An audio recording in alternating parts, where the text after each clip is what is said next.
Assalamualaikum warahmatullahi wabarakatuh. Baiklah, di sini kami akan mempresentasikan mengenai hasil proyek kami pada mata kuliah pemrograman berorientasi objek dengan dosen pengampu Ibu Reni Ramadhani Eskom Mkom, yang mana judul proyek kami adalah Program Aplikasi Pembayaran Listrik Pasca Bayar dengan Java NetBeans dan MySQL.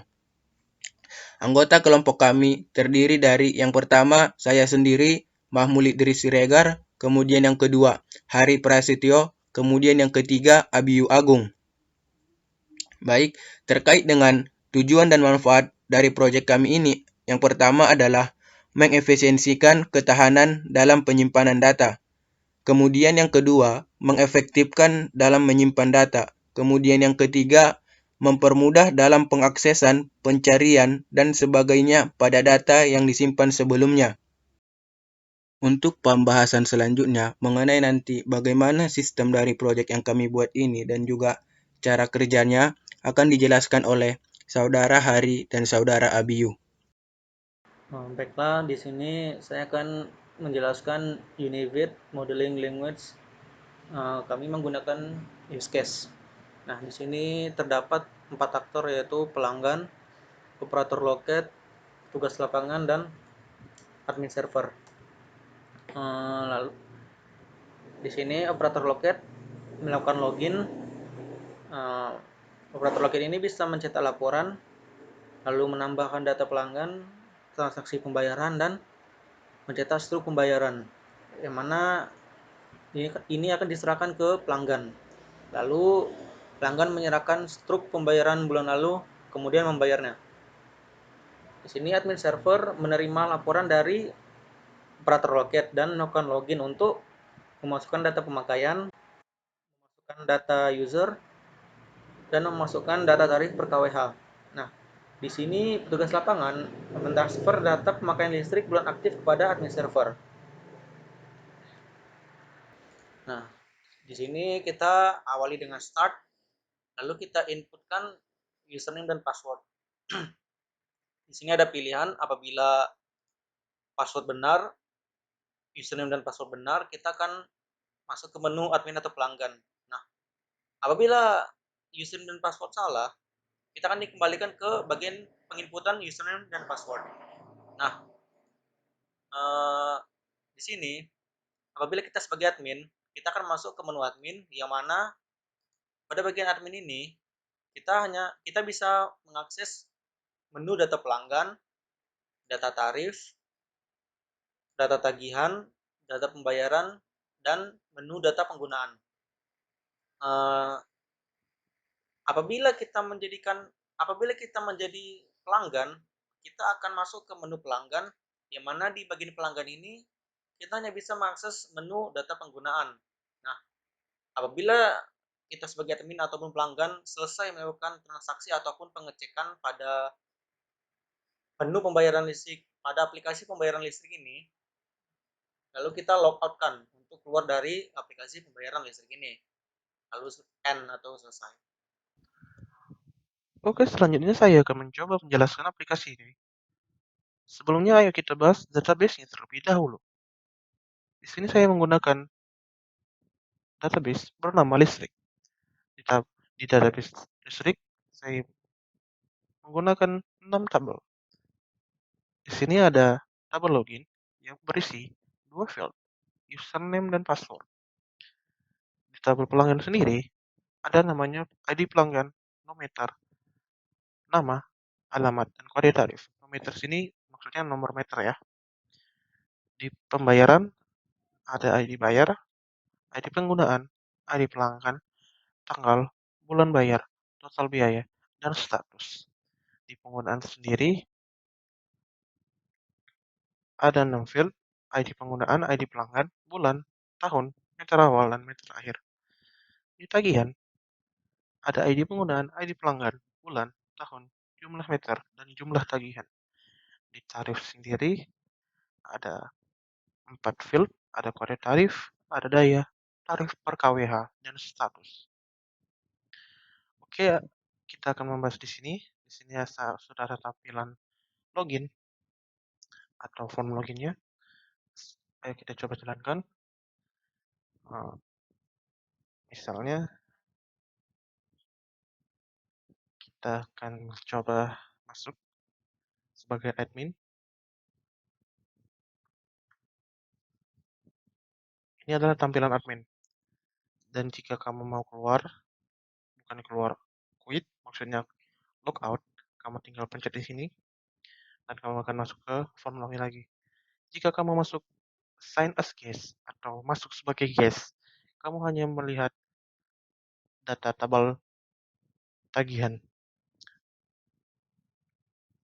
Misalnya kamu masuk di sini dan kamu ingin melihat tagihan kamu, tinggal cari. Oke. Ini tombol refresh, ini tombol cari. Ini text box yang kamu butuhkan untuk mencari namamu. Oke. Kita logout, kita masuk lagi ke menu admin.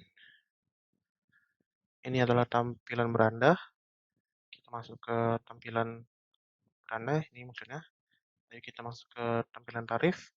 Misalnya kita input kode tarifnya KD 5. Dayanya berapa? Misalnya 402. Tarif KBH-nya misalnya 220 dan seterusnya subsidi. Kita simpan. Nah, di sini tombol-tombol yang bisa digunakan adalah save, baru,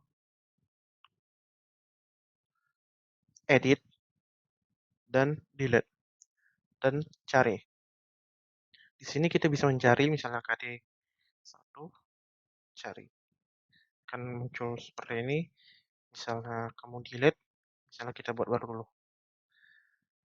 KD 00. Ya, bla bla bla. Bla, kita simpan. Dan kita klik. Dan kita delete. Langsung hilang. Begitu juga dengan edit. Misalnya kita masukkan sini, kita ganti misalnya ini menjadi 350, kita edit dan langsung berganti jadi 350. Oke, kira-kira itu saja kemampuan dari tombol-tombol di sini. Kita masuk ke form pelanggan. Pada dasarnya semua tombol hampir sama di sini penggunaannya. Hanya di pembayaran ada menu print untuk memprint proses pembayaran Anda. Kita kembali ke menu tarif. Jika tarif sudah terbuat, kita masuk ke pelanggan. Menu pelanggan adalah untuk mendata pelanggan. Misalnya kita masukkan cus 5, nometernya bla bla bla, namanya misalnya Abiu, alamatnya, kode tarifnya. Ini sudah berhubungan dengan yang sebelumnya tadi. Ada kode 1, kode 2, kode 5. Kita masuk ke kode 5. Kita save. Jadi itulah fungsi terhubungannya di sini. Kita bisa memanggil kode tarif dan masuknya di sini. Oke, selanjutnya ke penggunaan. Ke penggunaannya, kita akan coba menginput misalnya ID penggunaannya PE5 dan pelanggannya kita bisa cari lagi di sini terhubungannya. Bulannya bulan berapa? Tahunnya tahun berapa? Meter awalnya berapa? Misalnya di meteran awal kamu meter awalnya 100 dan akhirnya 800. Di sini jika kamu cus 5, kamu akan berbeda datanya yang di data pelanggan. Jika kamu cus 1 juga berbeda, cus 5 berbeda. Oke, coba kita input. Kita masuk ke tagihan. Jadi, di penggunaan ini, meter awal dan meter akhir akan berhubungan di tagihan. Kenapa? Jika meter awal kamu tadi 800 dan meter akhir kamu tadi 800 dan meter awal kamu tadi 100, berarti meter yang kamu gunakan di bulan ini adalah 700. Jadi 700 dikali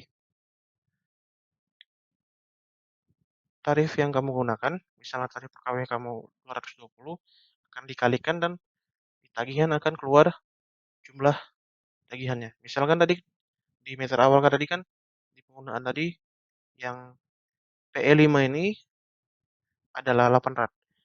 800 kurang 100, 700. 700 dikali berapa tarif per KWH-nya.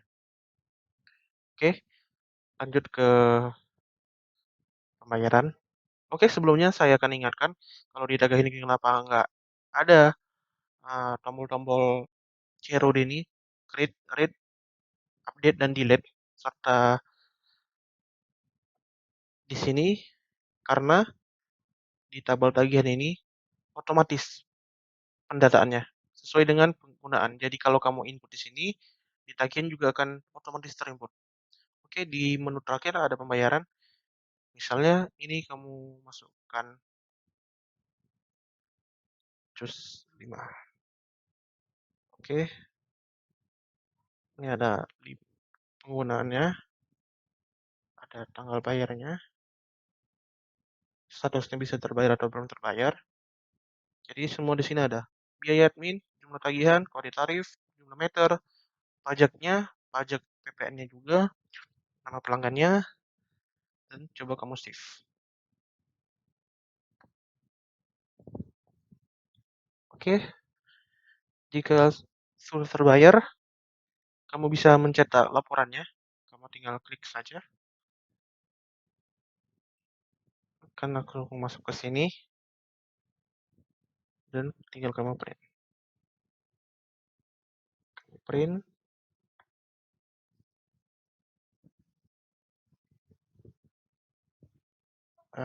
Misalnya kamu save dengan nama Chess12 dan akan langsung ada di sini. Dan kamu tinggal akan mengeprintnya. Oke, sekian saja penjelasan aplikasinya. Akan dilanjutkan oleh Mahmul. Terima kasih. Baiklah, demikian presentasi mengenai proyek yang kami buat. Mudah-mudahan proyek yang kami buat ini dapat bermanfaat bagi kita semua.